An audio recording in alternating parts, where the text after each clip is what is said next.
तो एक बार फिर से आप सभी का स्वागत कर रहा हूँ। मंथली प्रेडिक्शन की हम बात कर रहे हैं। अक्टूबर 2023 का जो महीना है सिंह लगन वालों के लिए किस प्रकार का बीतेगा, इसके बारे में हम विशेष चर्चा यहाँ कर रहे हैं। देखिए, सिंह लगन की आपको ये कुंडली दिखाई दे रही है जहाँ पे 5 नंबर लगन में लिखा हुआ है और ये जो ग्रहों की प्लेसमेंट है वो आपके गोचर के हिसाब से ही बनाई हुई है। अगर ग्रहों के गोचर में कुछ परिवर्तन होता है, छोटा मोटा कोई परिवर्तन नजर आता है, वो आप देख सकते हो। थोड़ा सा परिवर्तन यहाँ संभव हो सकता है क्योंकि ये जो एग्जैक्टली स्थिति बनाई हुई है वो आपको 1 तारीख के अकॉर्डिंग दिखेगी। अब हम सबसे पहले गोचर को देखेंगे, गोचर के अकॉर्डिंग फिर हम आगे बढ़ने वाले हैं, आपको रिजल्ट क्या-क्या मिल सकते हैं। सबसे पहले अगर हम गोचर में बात करेंगे सूर्य की, तो सूर्य 18 अक्टूबर तक कन्या राशि में गोचर करेंगे, इसके बाद ये तुला राशि में चले जाएंगे। बुध का गोचर 1 अक्टूबर को कन्या में होगा, उसके बाद 19 अक्टूबर से ये भी तुला राशि में चले जाएंगे। शुक्र 2 अक्टूबर से सिंह राशि में प्रवेश कर जाएंगे, मंगल 3 अक्टूबर से तुला में चले जाएंगे, गुरु अभी मेष में वक्री होकर गोचर कर रहे हैं और शनि कुंभ में वक्री होकर गोचर कर रहे हैं।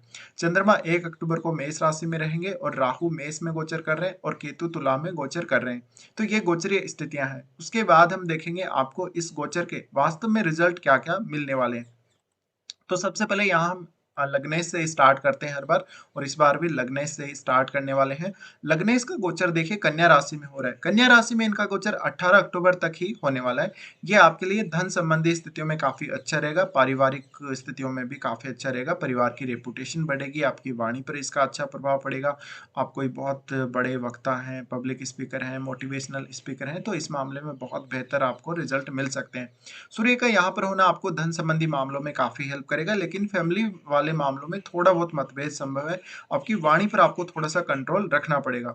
सूर्य की ये स्थिति में आपके अपने इन-लॉज के साथ कुछ विवादों का सामना आप लोगों को करना पड़ सकता है। हालांकि ऐसा सूर्य आपको पैतृक संपत्ति में बहुत ही ज्यादा फायदा करवा सकता है। साथ ही साथ आपको अपनी फैमिली में उच्च अधिकारियों से या जो बहुत ही टॉप लेवल के जो प्रोफेशनल्स हैं उनसे मदद मिलेगी। पिता का भी आपको विशेष साथ मिलेगा।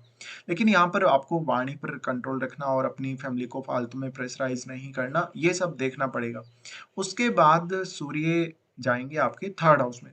थर्ड हाउस में जाने के बाद यहाँ सूर्य नीच की स्थिति में आ जाते हैं और नीच की स्थिति में आने के बावजूद भी यहाँ पर सूर्य आपके लिए अच्छा कर सकते हैं, बट कुछ मामलों में आप यहाँ पर प्रॉब्लम के शिकार हो सकते हो। आप बिना काम कोई जोखिम ले सकते हो, बिना काम कोई ऐसा जोखिम, ऐसी कोई क्षमता आप में है तो आप उसका दुरुपयोग कर सकते हो। बहुत ज़्यादा जहाँ पे जोखिम है, बहुत ज़्यादा कोई ऐसा डिसीजन लेना हो जहाँ पे आपको काफ़ी दिक्कत महसूस हो रही हो, तो इस प्रकार का जो सूर्य रहेगा आपको आत्मबल हालांकि मजबूत करेगा, लेकिन कोई भी ऐसा रॉन्ग काम आपसे ना हो जाए या कोई अपनी एनर्जी को आप इस तरीके के काम में वेस्ट ना करें जहां पे आपको कुछ मिल नहीं रहा सामने से।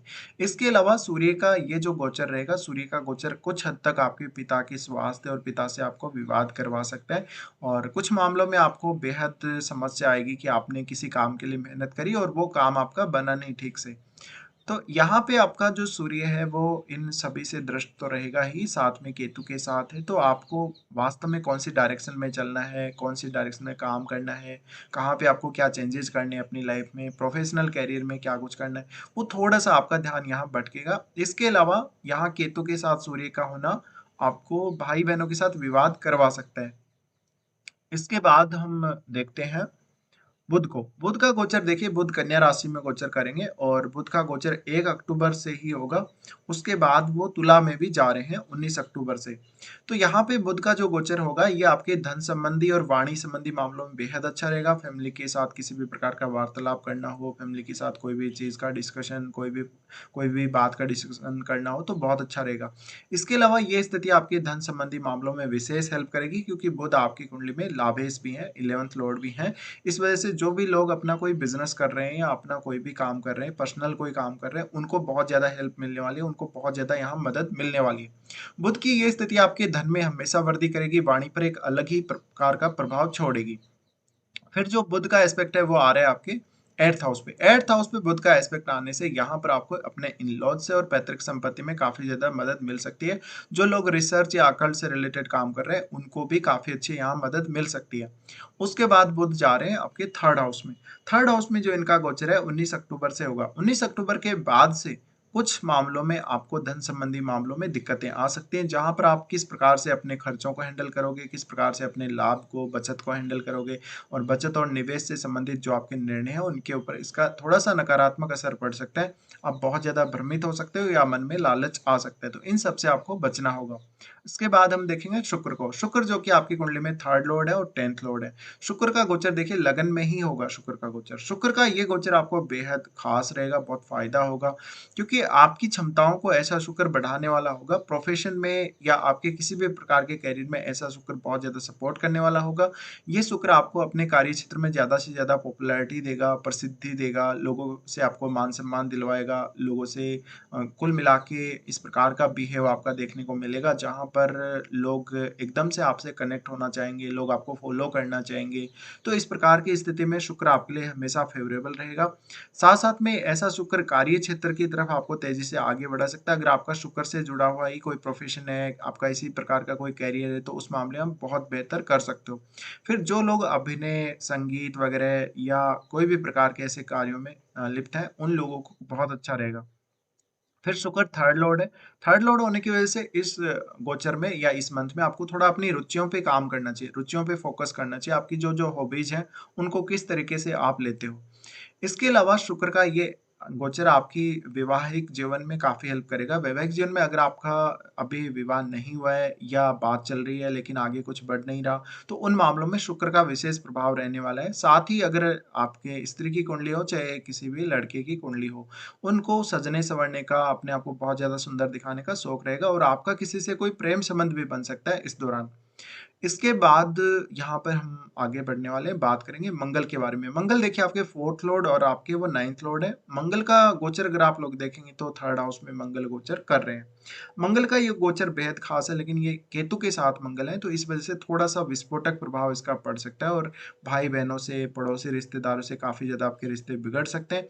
यहाँ पर मंगल का होना आपको थोड़ा-सा ध्यान भंग करेगा, आपको डिप्रेशन, एंग्ज़ायटी या बहुत कुछ ऐसा करने को प्रेरित करेगा जिसके मामले में आप अपनी पूरी क्षमता का इस्तेमाल कर लोगे या जहाँ पे जोखिम बहुत ज़्यादा होगा। पारिवारिक मामलों में थोड़े बहुत मतभेद नज़र आ सकते हैं। फिर देखा जाए तो उसके बाद मंगल है वो आपके 9th लॉर्ड है। 9th लॉर्ड होकर मंगल जब 3rd में आ रहे हैं, तो यहाँ पर आपको कुछ छोटी दूरी की यात्रा और लंबी दूरी की यात्रा करने का संकेत मिलता है। इसके अलावा ये मंगल आपको कुल मिलाकर हेल्प करेंगे आपके रोज़मर्रा के कार्यों में, आपके ऑफ़िस के कार्यों में, लेकिन अपने कलीग्स से किसी भी प्रकार का विवाद करने से आप बचें। इसके अलावा मंगल फिर एस्पेक्ट कर रहे हैं 9th हाउस को और 10th हाउस को। 10th हाउस और 9th हाउस को एस्पेक्ट करने की वजह से कार्य क्षेत्र में कोई बड़ा बदलाव आने के संकेत मिल सकते हैं। इसके अलावा हम अब आगे बढ़ेंगे और बात करेंगे गुरु के बारे में। गुरु अभी वक्री होकर गोचर कर रहे हैं और गुरु आपकी कुंडली में 5th लॉर्ड और 8th लॉर्ड है। गुरु का गोचर आपके 9th हाउस में हो रहा है। 9th हाउस का जो गुरु का गोचर रहेगा ये उच्च अध्ययन में बहुत अच्छा बेहद खास रहेगा। ज्योतिष, अध्यात्म या किसी भी प्रकार के अकल्ट के मामलों में आप बहुत कुछ सीखेंगे। अगर जिनको भी गुरु की दशा चल रही होगी उनको ये सब अभी सीखने को मिल रहा होगा। साथ ही गुरु के इस गोचर में आपको कुछ नया करना हो, कोई लंबा समय का डिसीजन लेना हो, कोई उसके लिए आप प्लान कर सकते हो। इसके अलावा भाग्य आपका ज़्यादा से ज़्यादा मजबूत होगा और इस केस में आपको अपने गुरुजनों से विशेष मदद मिल जाएगी। अगर आपकी लाइफ में कोई भी आपका गुरु नहीं, तो आपको कोई नया गुरु मिल सकता है। फिर ये जो स्थिति है यहाँ पर, ये स्थिति में कहीं न कहीं आपका जो गुरु है वो आपको हेल्प कर रहा है नई चीज़ों को सीखने में, अपने आप को हमेशा आगे बढ़ाने में, बहुत ज़्यादा पॉजिटिव फ़ील करवाने में। लेकिन यहाँ ये राहु के साथ है। राहु के साथ होने की वज़ह से कुछ मामलों में आप भ्रम का शिकार हो सकते हो, डिप्रेशन या एंग्ज़ायटी का शिकार भी हो सकते हो। तो थोड़ा-सा डिसीज़न आपको सावधानी से ही लेना पड़ेगा। अब हम यहाँ पर आगे बढ़ जाते हैं और बात कर लेते हैं शनि की। शनि की अगर हम लोग बात करेंगे तो शनि आपकी कुंडली में 6th और 7th लॉर्ड है। शनि का जो गोचर हो रहा है फिलहाल शनि भी वक्री होकर ही गोचर कर रहे हैं। इस केस में शनि आपके सप्तम भाव में गोचर कर रहे हैं। शनि का सप्तम भाव में गोचर मैरिज में थोड़ा-सा अच्छा प्रभाव देगा क्योंकि शनि अभी वक्री चल रहे हैं और वक्री में इनका प्रभाव काफ़ी अच्छा रहेगा। तो मैरिज का जो अगर आपका अभी नहीं हुआ है, मैरिज का बात चल रही है या कुछ बात होके रह गई है, बीच में रुकावट आ गई है या किसी भी प्रकार की कोई समस्या आ गई है, तो उन मामलों पे एक बार फिर से फ़ोकस कर सकते हो, आगे बढ़ सकते हो। इसके अलावा जीवन साथी के साथ अगर कोई आपका मतभेद चल रहा है, तो उसको सुलझाने का मौका है। अगर आप कोई बिज़नेस कर रहे हो, तो बिज़नेस के मामले में कोई नया डिसीज़न लेने का मौका आपके पास रहेगा। इसके अलावा थोड़ा आपको सेहत का ध्यान रखना पड़ेगा। कभी-कभी जैसे ऐसा लगेगा कि आप बहुत ज़्यादा स्लो सोच रहे हैं, बहुत ज़्यादा स्लो आगे बढ़ रहे हैं किसी भी काम में, ये सारी स्थितियाँ देखने को मिलेंगी। अब हम यहाँ से आगे बढ़ जाते हैं, ऑलमोस्ट हम काफ़ी ग्रहों के बारे में चर्चा कर चुके हैं, लेकिन चंद्रमा के बारे में भी एक बार चर्चा यहाँ कर लेते हैं।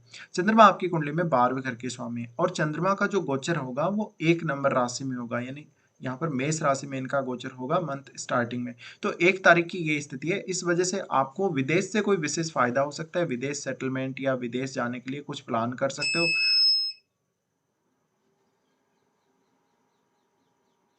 विदेश में आपका सेटलमेंट या विदेश जाने के लिए आप कोई प्लान कर सकते हो। इसके अलावा देखा जाए तो चंद्रमा की ये स्थिति में आपको विदेश से कोई बड़ा लाभ हो सकता है, जैसे कि धन की प्राप्ति होना या इस प्रकार के किसी मामले में आपको विशेष मदद मिल सकती है। लेकिन चंद्रमा की ये स्थिति थोड़ा-सा आपको एंग्ज़ायटी और डिप्रेशन देगी। इसके अलावा चंद्रमा उसके बाद आएँगे आपके 10th हाउस में। 10th हाउस में ऑलमोस्ट इनकी स्थिति 3 और 4 तारीख के आस-पास होगी। इस दौरान आपको विदेश से कनेक्शन अगर है, तो जॉब के मामले में, करियर के मामले में बेहद फ़ायदा होगा और काफ़ी अच्छा आपके करियर के लिए ये रहेगा। साथ ही करियर को लेके थोड़ी चिंता आपको ज़रूर रह सकती है। फिर चंद्रमा का लाभ स्थान में गोचर रहेगा। लाभ स्थान का गोचर भी आपको बहुत ज़्यादा सपोर्ट करेगा। विदेश से पैसा आ सकता है, लेकिन आपको अगर विदेश से कनेक्शन नहीं है या कोई ऐसा काम नहीं है विदेश से जुड़ा हुआ, तो पैसा खर्च होने के बहुत ज़्यादा चांसेज़ हैं आपके। इसके अलावा चंद्रमा फिर जा रहे हैं अपनी ही राशि में। अपनी ही राशि का जो चंद्रमा होगा, थोड़ा-सा एंग्ज़ायटी और डिप्रेशन ज़रूर देगा। यहाँ पर आपको नींद लेने में काफ़ी परेशानी आ सकती है, अपने डेली के कार्यों को करने में काफ़ी दिक्कतें आ सकती हैं। डिसीजन मेकिंग में भी ये स्थिति उतनी अच्छी नहीं रहेगी, हालाँकि स्वास्थ्य संबंधी समस्याएँ आपको उतनी नहीं आएँगी। फिर चंद्रमा जा रहे हैं सिंह राशि में। चंद्रमा का सिंह राशि का गोचर ये आपको काफ़ी हेल्प करेगा, बट ये आपको काफ़ी ज़्यादा इमोशंस देगा, तो इमोशनली आप किसी से अटैच रह सकते हो। अब हम आगे बढ़ते हैं। देखिए राहु अभी चेंज हो जाएँगे और केतु भी चेंज हो जाएँगे, तो राहु का मीन राशि वाले गोचर का वीडियो है, अलग से वीडियो बना हुआ है प्लेलिस्ट में, वो आप चेक कर सकते हो। यहाँ पर हम राहु और केतु के बारे में कोई डिस्कशन नहीं कर रहे हैं। तो अब हम आगे बढ़ते हैं और देख लेते हैं कौन-कौन से अच्छे और खराब दिन आप लोगों के लिए आने वाले हैं। अच्छे दिनों की अगर हम बात करेंगे तो अच्छे दिनों में 3, 4 उसके बाद 10, 11, 19 से लेकर 21 तारीख तक। ये दिन बेहद ही ख़ास हैं आप लोगों के लिए। अगर आपको किसी भी काम में रुकावट आ रही है, अगर आपका कोई भी ऐसा काम है जो नहीं बन रहा, काफ़ी ज़्यादा प्रयास आप लोग कर रहे हो लेकिन फिर भी कुछ नहीं हो पा रहा, तो ये दिन बेहद ख़ास है। इन दिनों में आप ट्राई कीजिएगा, आपका काम अवश्य बनेगा।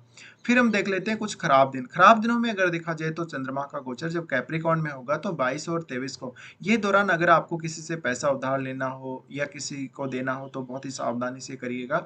इसके अलावा डेली लाइफ को, डेली रूटीन को लेके काफ़ी दिक्कतें इन 2 दिनों में रहेंगी। इसके अलावा आप अपने आप से, खुद से भी बहुत ज़्यादा परेशान रहोगे और आपको कुछ लॉसेज हो जाएँगे, जैसे कि हेल्थ का नुकसान है या आपको मनी का नुकसान है, इन सब में थोड़ा-सा दिक्कत आ सकती है। फिर चंद्रमा का गोचर जब मीन में होगा 26 और 27 को, ये आपको अचानक धन दिला सकता है, लेकिन मानसिक रूप से ये भी आपको काफ़ी डिस्टर्ब करने का काम करेगा। चंद्रमा का गोचर जब कैंसर में होगा यानी कर्क राशि में होगा तो 7, 8, 9 को, ये दौरान कोई भी बड़ा डिसीजन लेने से पहले आपको काफ़ी सावधानी रखनी चाहिए और बहुत ही अलर्ट होके आपको काम करना चाहिए। 7, 8 और 9 को आपका इंट्यूशंस काफ़ी बढ़ा हुआ रहेगा और ये दौरान में आपको इमोशनली लेकिन दिक्कतें आ सकती हैं। तो इस प्रकार से कुछ आपके ऊपर गोचर का प्रभाव रहने वाला है। फिलहाल ये वीडियो देखने के लिए धन्यवाद।